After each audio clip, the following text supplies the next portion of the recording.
Bom,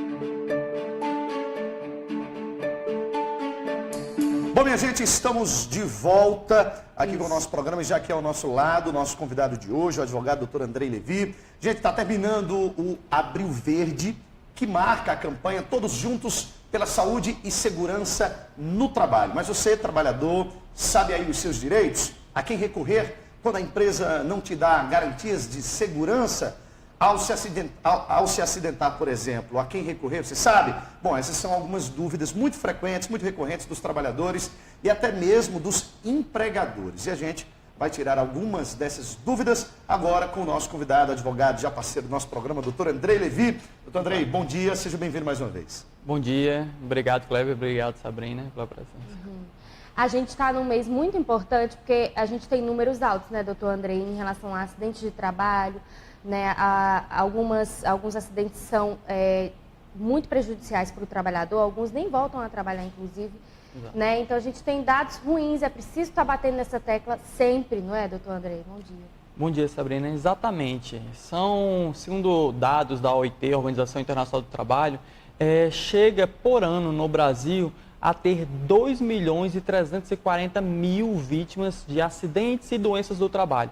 Desses 2.340.000, 341.000 são acidentes fatais em que o trabalhador chega a óbito, isso por ano, né? Isso cria um grupo de trabalhadores que, eventualmente, os que não falecem, chegam a perder sua capacidade de trabalho e não podem retornar ao emprego, né? Cria muita gente afastada pelo INSS. E aí a gente fez uma pergunta ali, né? A quem recorrer quando você sofre um acidente de trabalho? Né? Primeiro a empresa? Bom, quando o empregado sofre um acidente de trabalho, ele tem que comunicar esse acidente à empresa. Ele vai em busca do corpo de saúde da empresa, vai em busca dos hospitais públicos, particulares, para tentar se precaver daquele acidente, tratar da lesão, né?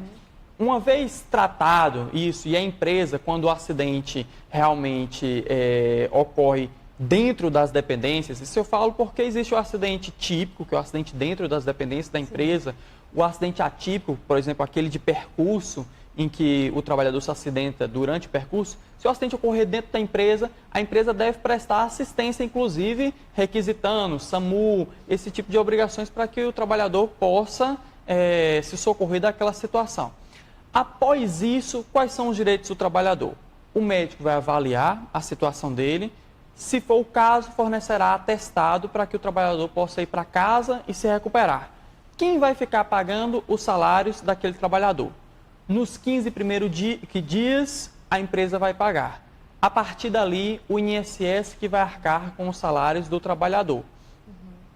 Se o acidente realmente for considerado acidente de trabalho, ainda que o trabalhador esteja afastado, o FGTS vai continuar sendo depositado. É uma garantia que ele tem, não é? É uma garantia. E aí você falou acidente de trabalho. Que tipo de acidente pode ser qualificado ou caracterizado como acidente de trabalho? Pronto. O que é que pode acontecer que é caracterizado como acidente de trabalho, certo? O acidente de trabalho, o típico, é aquele que ocorre dentro da empresa. Vamos supor que o trabalhador trabalha em alturas, né? E houve um descumprimento das NRs, das normas de segurança do trabalho, e o trabalhador cai e se acidenta, certo? É um caso de acidente de trabalho, gera estabilidade de 12 meses ao trabalhador. Que outros casos? Existe o acidente de percurso, que é o acidente que o trabalhador sofre no percurso de sua casa para o trabalho ou do trabalho para a sua casa. Não é culpa da empresa esse tipo de acidente, mas também gera estabilidade ao empregado e também vai gerar o afastamento para a Previdência, dependendo do caso, se ele ficar afastado durante muito tempo. Existe outro tipo de acidente atípico, que aí ele se confunde, que é a doença do trabalho. Sim. Em termos de legislação, acidente e doença é como se fosse a mesma coisa. O trabalhador vai ter direito a uma estabilidade de 12 meses. Então, doenças do trabalho também provocam instabilidade. Vamos supor uma espécie de doença do trabalho. A doença do trabalho provocada pelo benzeno. O benzeno, dentro da gasolina, os frentistas que estão ali num posto abastecendo, durante anos e anos não utilizaram o EPI, o equipamento de proteção individual, e aí sofreram a doença e não conseguem nem se movimentar porque o benzeno paralisa partes do corpo. Isso é uma doença do trabalho que, para efeitos da legislação, tem o mesmo efeito de acidente de trabalho, logo gera direito à estabilidade daquele trabalhador. E qual o caso de indenização?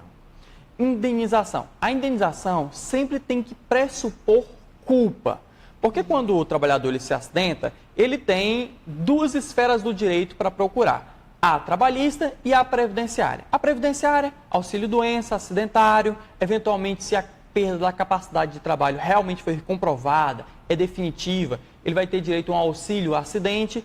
E a indenizatória na área trabalhista vai depender de culpa da empresa. Não é uma culpa assim que posso dizer que é uma culpa direta, assim, o empregador foi lá e empurrou o empregado da escada. Não é isso que a gente está comentando, porque não se imagina uma situação dessa. Apesar de que se assim fosse, também teria direito. É aquela culpa invigilando, a culpa que a empresa não vigiou adequadamente o trabalho do empregado. A empresa que não forneceu o EPI, equipamento de proteção individual, o cinto de segurança para quando ele trabalhava em altura e ele veio a cair. A empresa no posto de gasolina que não forneceu as máscaras para o frentista utilizar. Tudo isso caracteriza a culpa do empregador. A empresa que não orientou o trabalhador no manuseio de uma máquina que veio a cortar um braço, uma mão. Tudo isso é culpa da empresa se ela assim não proceder de uma forma adequada. Caracterizada essa culpa, gera direito à indenização. Agora, que tipo de indenização, Sabrina e Kleber? Tem indenização por danos morais, indenização por danos materiais, certo? Por danos morais é justamente aquilo, o que ofendeu a moral de uma pessoa, vamos supor que ela perdeu uma mão. Indenização por danos materiais, que é justamente quanto do meu trabalho, quanto da minha capacidade profissional eu perdi por perder uma mão. Isso, em alguns casos, gera inclusive a invalidez total, dependendo da modalidade de trabalho daquele empregado. E aí seria calculado o valor que aquela mão representaria em termos de capacidade de trabalho. Vamos supor que ele perdeu 50% da capacidade de trabalho.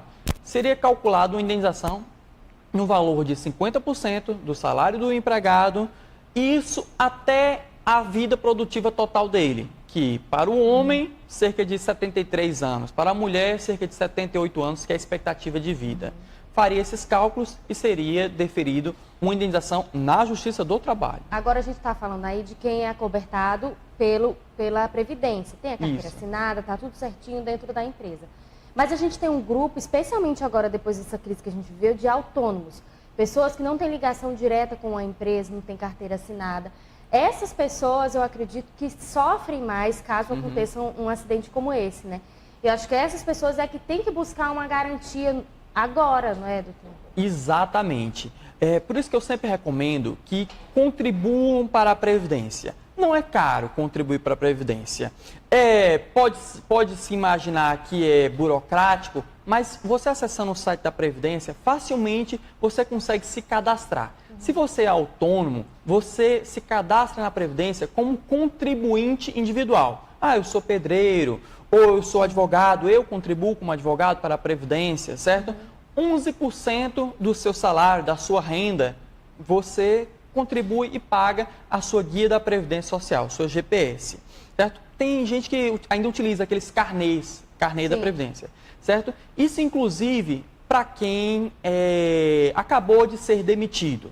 Quem foi demitido, ele tem um período de graça, que a Previdência chama, que é um período em que a pessoa não perde o vínculo com a Previdência, que é de 12 meses, se ela continuar desempregada e comprovar que continua desempregada e que estava atrás de emprego, por mais 12 meses. Então, vamos colocar assim, por alto, 24 meses. Se nesse período o trabalhador se acidenta, se engravida, vamos supor que não vamos tirar essa parte de acidente, mas engravida, todas essas hipóteses são asseguradas pela Previdência Social. A Previdência Social é como se fosse um grande seguro.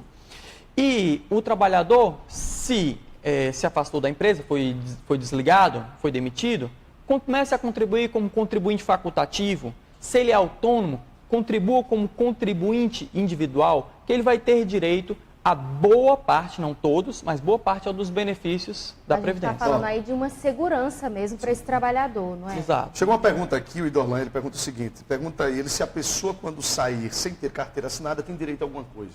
Tem direito sim. No momento em que o empregado ele é contratado, 48 horas depois, o empregador tem que entregar já a carteira de trabalho assinada. Significa que o empregador ele descumpriu uma norma trabalhista, certo? Para isso, ele tem dois caminhos, certo?